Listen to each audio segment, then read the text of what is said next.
پہلی چیز جس کی طرف ہم سب کو متوجہ ہونا چاہیے رمضان المبارک کے آنے سے پہلے، وہ ہے رمضان کی تیاری۔ آپ عام روزمرہ زندگی کے مشاہدے میں دیکھتے ہیں کہ کسی بھی اہم کام کے لیے لازماً تیاری کی جاتی ہے۔ اگر کوئی کام بھی تیاری کے بغیر شروع کر دیا جائے تو اس میں وہ روح نہیں آتی، اس کام کو آپ صحیح طور پر انجوائے نہیں کر سکتے اور اس کا حق ادا نہیں کر سکتے۔ مثال کے طور پر امتحان کے آنے سے پہلے آپ کیا کرتے ہیں؟ تیاری کرتے ہیں۔ اگر کوئی شخص تیاری کے بغیر امتحان دینے لگے تو اس کا نتیجہ آپ دیکھ سکتے ہیں۔ اگرچہ وہ پاس بھی ہو جائے لیکن اس کی فیلنگ کیا ہوتی ہے؟ تو یہ ایک حقیقت ہے کہ دنیاوی زندگی کے کاموں کے ساتھ ساتھ عبادات میں بھی یہی اصول ہے۔ نماز جیسے اہم فریضے کے لیے آذان اور وضو تیاری کی حیثیت رکھتا ہے، ورنہ تو گھڑیوں کو دیکھ کے، سورج کے ڈھلنے غروب ہونے چڑھنے کو دیکھ کے نماز پڑھی جاتی۔ اور جن ملکوں میں آذان کی آواز نہیں آتی یا جن گھروں میں آذان کی آواز نہیں آتی، وہاں پر نماز اس طرح روح پرور نہیں ہوتی جس طرح اس جگہ پر جہاں آپ کو آذان کی آواز آتی ہے اور اس کے بعد آپ چاہے دنیا کا کوئی کام کر رہے ہو، آپ کے دماغ پر، آپ کی سوچ پر کیا چیز حاوی ہو جاتی ہے؟ نماز کا وقت ہو گیا، جلدی کرو، یہ کام جلدی سمیٹو، نماز کا وقت ہے۔ تو آذان کے ساتھ ہی آپ کی نماز کی تیاری شروع ہو گئی۔ تو گویا کوئی بھی کام ہو اس سے پہلے تیاری کا کرنا، اور تیاری میں دو چیزیں آتی ہیں، نمبر 1 ذہنی تیاری اور نمبر 2 عملی تیاری۔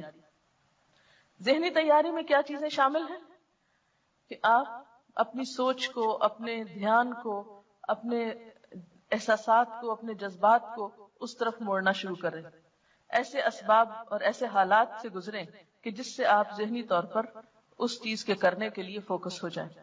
عملی تیاری میں کیا چیز آتی ہے کہ مثلا آپ کو معلوم ہے کہ رمضان میں آپ کو اتنا راشن چاہیے، جیسے گھریلو خواتین ہیں جو گھر چلاتی ہیں، اتنا راشن چاہیے، یہ چیزیں خریدنا ہے، یا عید پہ کپڑے بنانا ہے، یا اور جو بھی آپ سمجھتے ہیں کہ آپ کو اتنے لوگوں کو روزہ افطار کرانا ہے، یا زکوٰۃ دینا ہے، یا صدقہ خیرات کرنا ہے، یا درس قرآن دینا ہے، یا جو بھی کام آپ رمضان میں کرنے والے ہیں، اگر بیٹھ کر رمضان سے پہلے ان کے بارے میں مذاکرہ کر لیں، ڈسکشنز کر لیں، گفتگو کر لیں، تیاری کر لیں، عملی طور پر آپ بازار جا کر اپنا حساب کتاب کر لیں کہ کتنا خرید و فروخت کرنی، یا منگوا لیں، اگر آپ خود نہیں جاتے تو بھی منگوا کے سب چیزیں کچن کی ایک طرح سے دوبارہ سیٹنگ کر کے ہر چیز سحری افطاری کے اعتبار سے، پھر ٹائم ٹیبل آپ کے پاس میں ہونا چاہیے جس کو دیکھ کے آپ سحری افطاری کے اوقات فالو کرتے ہیں۔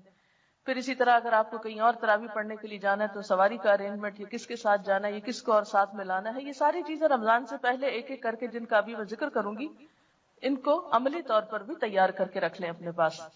اس سے آسانی یہ ہوگی کہ جب کام شروع ہوگا تو آپ رائٹ اوے کام ڈے 1 سے شروع کر دیں گے، اور اگر آپ تیار نہیں ہوں گے تو پہلا عشرہ تو آپ کا صرف سوچ بنانے میں گزر جائے گا کہ اچھا رمضان آیا۔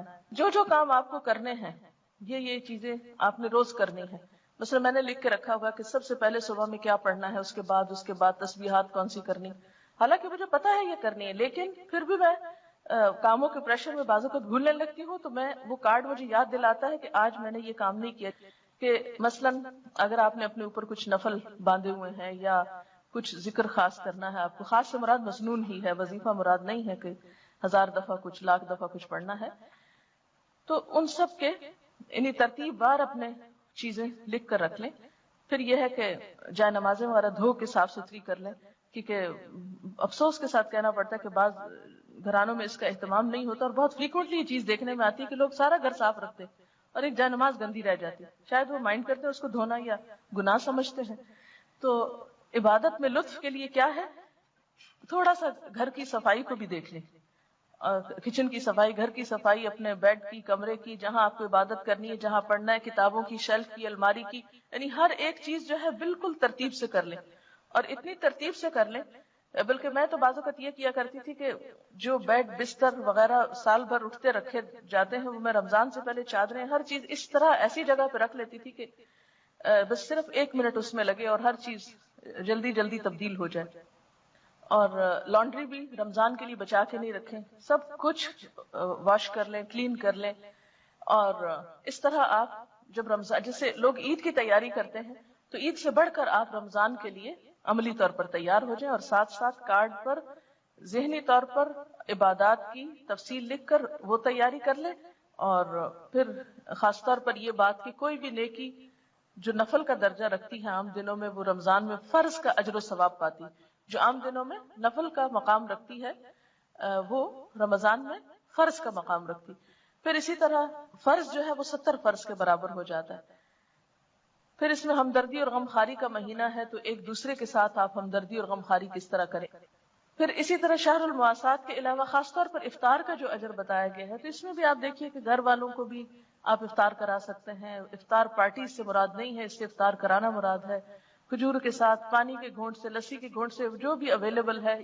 پھر خاص طور پر سرونٹس کے بارے میں حضور صلی اللہ علیہ وسلم نے توجہ دلائی کہ ان کے اوپر ایسا بوجھ نہ ڈالا جائے کہ جو اٹھا نہ سکیں. عام طور پر لوگ آخری وقت میں گرم پراٹھا کھاتے رہتے ہیں اور دوسروں کی سحری کا خیال نہیں رکھتے کہ ان لوگوں کو خود بھی کھانی، یا وہ لوگ بہت ارلی بیچارے کھا کے پھر سارے گھر کو سرو کرتے ہیں. ہم خود سوتے ہیں اور ان کو کام میں لگائے رکھتے ہیں. تو ان چیزوں کا بھی تھوڑا دھیان رکھنا ہے. پھر اسی طرح افطار کے وقت میں بھی ان کی مدد کرنا، ٹیبل لگانے میں، اٹھانے میں، برتن دھلوانے میں، تاکہ وہ بھی نماز پڑھ سکے. دیکھیں وہ نماز کیسی ہے جو آپ خود پڑھ رہے ہیں اور آپ کے گھر کے مسلمان سرونٹس نماز نہیں پڑھ رہے ہیں. وہ روزے کیسے ہیں کہ آپ خود روزے رکھ رہے ہیں اور آپ کے گھر کے سرونٹس جو ہیں ان کو روزے کی پرواہی نہیں، پتہ ہی نہیں. اور اگر کئی دفعہ میں نے ایسے لوگوں سے بات چیت کی ہے کہ آپ نے روزہ رکھا، تو کبھی بھی ہم کہاں سے روزہ رکھ سکتے، ہمارے تو کام ہی بہت ہیں. تو اتنا اس وقت افسوس ہوتا ہے کہ کیا یہ نہیں ہو سکتا کہ رمضان میں کچھ کام کم کر لیں. کئی لوگ تو نئے کام شروع کر لیتے ہیں، گھروں کی سفیدی شروع کر دیتے ہیں، پینٹ کرانے لگتے ہیں، فرنیچر بدلوانے لگتے ہیں. وہ کہتے ہیں اور تو کوئی کام نہیں ہے اب، کیونکہ دن کی پارٹیاں وارٹیاں، کافی پارٹیز ختم ہو جاتی ہیں. تو وہ اس مہینے کو کس طرح لیتے ہیں؟ گھروں کی رینوویشن کے لیے. اور اس میں بے وجہ میں ہم سروٹس وغیرہ کا کام بڑھا دیتے ہیں. تو اس چیز سے پرہیز کرنے کی ضرورت ہے کہ اس مہینے کو عبادت کا مہینہ سمجھ کے منایا جائے، نہ کہ دنیا داری کرتے ہوئے.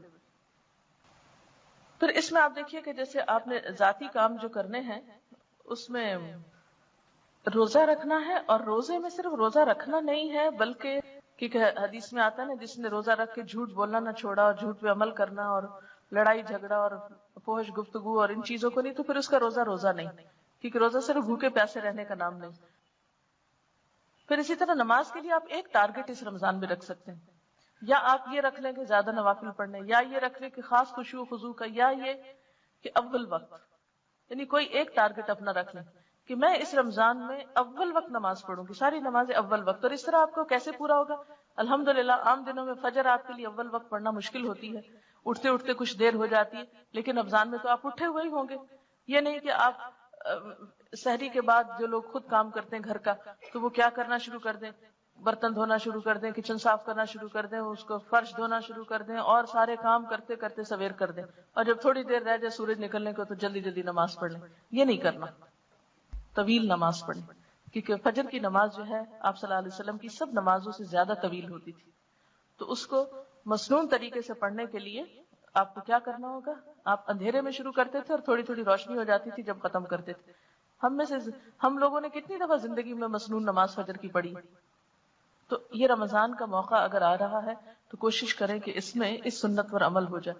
تو ساری نمازوں کو اول وقت میں، یعنی یہ جو عبادات ہے رمضان میں، ذاتی عبادات، اس میں روزے کو، حقیقی روزہ، نماز کو، اول وقت کی نماز اور خشوع و خضوع. پھر اسی طرح نوافل میں جو جو چیزیں آپ کر سکتے ہو، اور اس میں خاص طور پر قیام اللیل یعنی جو تراویح کی نماز ہے اس کا اہتمام، کیونکہ ایک نفل جو ہے وہ فرض کے برابر ہے. عام دنوں میں فرضوں میں کوئی کمی کوتاہی ہوئی تو انشاءاللہ تعالیٰ وہ اس کی کمی کو پورا کرنے کا سبب بنے گا. اس لیے تراویح کو بہت شوق کے ساتھ، کیونکہ اس میں مغفرت کا وعدہ بھی ہے کہ جو رمضان میں قیام شوق و ذوق کے ساتھ کرے گا وہ اس کے گناہ معاف کر دیے جائیں گے.